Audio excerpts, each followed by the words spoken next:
capacité a mi compañera, y terminó robándose mi trabajo. Entré a esa empresa hace años, cuando todavía sentía que el trabajo era un lugar donde las cosas se resolvían hablando y con resultados. Un tiempo después llegó Lucía. Era junior, claramente inexperta, pero traía esa energía que al principio se confunde con ganas de aprender. Me tocó capacitarla en varias funciones y, por cómo estaban armados los proyectos, terminamos trabajando bastante cerca durante una temporada. Al inicio no hubo mayores problemas. Yo hacía mi trabajo, ella hacía el suyo, y cuando necesitaba algo, preguntaba. Lo normal. Pero con el tiempo empecé a notar algo raro. Lucía se tomaba muy a pecho todo lo que no giraba alrededor de ella. Si había un proyecto en el que no participaba, aunque no tuviera nada que ver con su área, se sentía excluida. No era una sensación pasajera, era una herida permanente. Cada vez que se enteraba de una reunión a la que no había sido invitada, reaccionaba como si se tratara de una traición personal. Decía que eso afectaba su desempeño, que la dejaban fuera de decisiones importantes, que no podía hacer bien su trabajo si no estaba al tanto de todo. Al principio intentamos explicarle que no todos los proyectos requerían su presencia, que no era algo personal. No servía de nada. Nuestro jefe, Roberto, en lugar de poner un límite claro, optó por la salida más cómoda. Empezó a incluirla en reuniones recurrentes donde su presencia no aportaba absolutamente nada. Lucía casi nunca hablaba, y cuando lo hacía no sumaba información útil, pero insistía en estar. El problema es que su calendario se volvió un caos. Aceptaba reuniones de todos lados, exigía estar en todo, y después pedía que las reuniones se movieran para adaptarse a su agenda. Más de una vez tuvimos que reprogramar encuentros importantes solo porque Lucía no podía asistir a la hora prevista. Y si no accedíamos, pasaba lo mismo. Pedía una reunión urgente con Roberto y se quejaba de que estábamos actuando a sus espaldas. El mensaje siempre era el mismo, solo cambiaba el tono. Ella era la víctima. Siempre. Un par de años después de su llegada, Lucía recibió una promoción importante. En lugar de darle seguridad, le dio más poder para hacer exactamente lo mismo, pero con más dramatismo. Empezó a llevar sus reclamos directamente a reuniones con todo el equipo, diciendo que sentirse dejada de lado estaba afectando negativamente su trabajo. Cuando intentábamos aclarar que ese proyecto específico no requería su intervención, asentía, parecía entender, y luego repetía la misma escena frente a Roberto, amplificada y con un tono mucho más emocional. Ahí empezó a volverse evidente que no se trataba de malentendidos. Lucía necesitaba controlar todo lo que estuviera mínimamente relacionado con su área, aunque esa relación fuera forzada. Incluso empezó a reclamar propiedad sobre cosas que apenas rozaban su trabajo. Recuerdo una vez en particular, yo había creado una cuenta corporativa en una herramienta gratuita para que otros departamentos pudieran gestionar tareas de un proyecto puntual. Algo simple, práctico. Lucía protestó de inmediato. Dijo que, por la naturaleza de esa herramienta, debía haber sido consultada antes de que alguien la creara o la usara. No porque fuera responsable de ella, sino porque sentía que le correspondía opinar. Ahí entendí que el problema no era técnico ni laboral. Era personal. Y lo peor era que todo eso ralentizaba el trabajo de todos. Se inventaban conflictos donde no los había, se frenaban procesos por sentimientos heridos y por un sentido de importancia que nadie más había otorgado. Trabajar con ella empezó a sentirse como caminar con cuidado permanente, midiendo cada palabra, cada decisión, para no activar otro episodio. Yo todavía no lo sabía, pero esa dinámica apenas estaba empezando. Seguir trabajando con Lucía se volvió cada vez más complicado.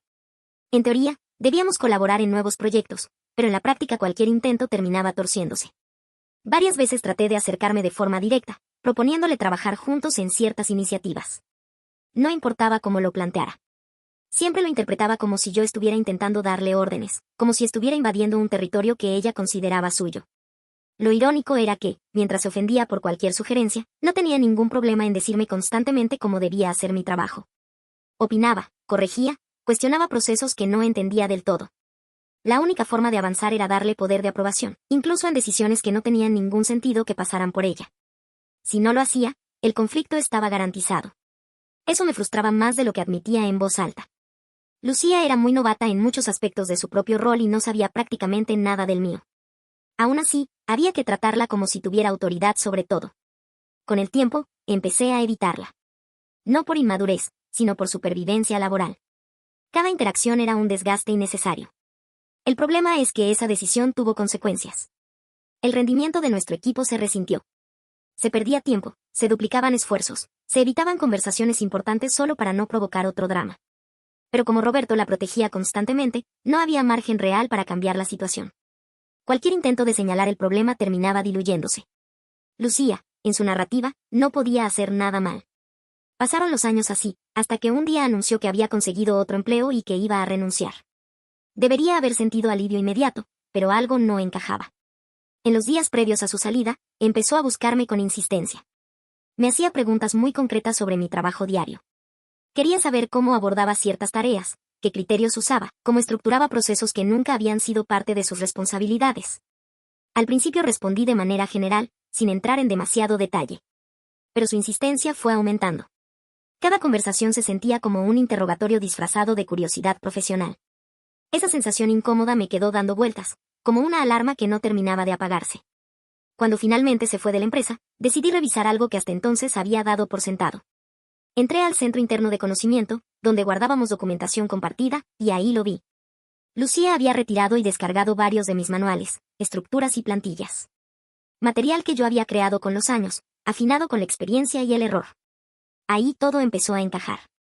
No solo se había ido a otro trabajo con un título muy similar al mío. Estaba, literalmente, haciendo mi trabajo. Usando mis procesos, mis documentos, mis esquemas. Incluso sospeché que había utilizado ese material para conseguir el puesto desde el principio. Y como si eso no fuera suficiente, poco tiempo después empezó a escribirme. Correos periódicos, con un tono adulador, pidiéndome ayuda. Preguntas básicas, cosas que cualquiera podría buscar en Google. Cada mensaje me dejaba la misma sensación amarga. No sabía si pensaba que yo era lo suficientemente tonta como para seguir ayudándola, o si de verdad creía que su encanto era irresistible. Yo, en cambio, solo sentía cansancio. Cada correo de Lucía me dejaba con la misma duda dando vueltas en la cabeza. No sabía qué hacer con ella. Parte de mí quería ignorarla por completo, fingir que esos mensajes nunca habían llegado. Otra parte pensaba en responder de forma tan seca y desganada que dejara de valerle la pena escribirme. Y, en los momentos de mayor hartazgo, fantaseaba con decirle directamente que resolviera sus cosas por su cuenta. Durante años había hecho mi trabajo infinitamente más difícil. No le debía absolutamente nada. Aún así, me tomé un tiempo antes de decidir. Al final, opté por lo más simple, no responder. Ninguna explicación, ningún cierre elegante. Silencio. Pasaron las semanas y los correos dejaron de llegar. No volví a saber nada de ella, o al menos eso creí. Un tiempo después, un compañero, Andrés, me comentó algo que terminó de confirmar lo que ya intuía. Había tenido que contactar a Lucía por un sistema al que ella todavía tenía acceso, una herramienta externa que ahora quedaba bajo su responsabilidad. Para poder hacerse cargo, necesitaba que Lucía se eliminara de la cuenta. Lo que debería haber sido una acción simple se convirtió en otro pequeño calvario. Lucía fue grosera, poco colaboradora y, como siempre, pasiva-agresiva. Ignoró los mensajes durante semanas, como si estuviera castigándolo, hasta que finalmente hizo el cambio. No por buena voluntad, sino porque ya no podía estirarlo más. Esa historia me empujó a hacer algo que llevaba tiempo evitando. Hablé con Roberto. No fui directa ni confrontativa. Toqué el tema de manera suave, preguntándole si Lucía trabajaba ahora para un competidor directo. Me dijo que no, y me preguntó por qué quería saberlo. Ahí le expliqué todo. La descarga de mis materiales, el uso de mis procesos, los correos pidiéndome ayuda. Su reacción fue mínima. Escuchó, asintió, y no hizo mucho más. No me sorprendió. Era coherente con lo que había visto durante años. Para él, Lucía seguía siendo alguien incapaz de hacer nada mal. Ese patrón no iba a romperse conmigo. Con el tiempo, también me di cuenta de algo más. Mucha gente se mostraba incrédula cuando contaba que las reuniones se movían por insistencia de Lucía. Yo misma, en retrospectiva, tenía problemas para creerlo. Pero era real. El nivel de control que llegó a tener sobre la gestión era difícil de explicar si no se vivía desde adentro. Era como trabajar con alguien que decía necesitar información para hacer su trabajo, pero que en realidad no hacía esa parte del trabajo. Y cuando alguien ofrecía ayudarla a cubrir ese vacío, reaccionaba montando una escena.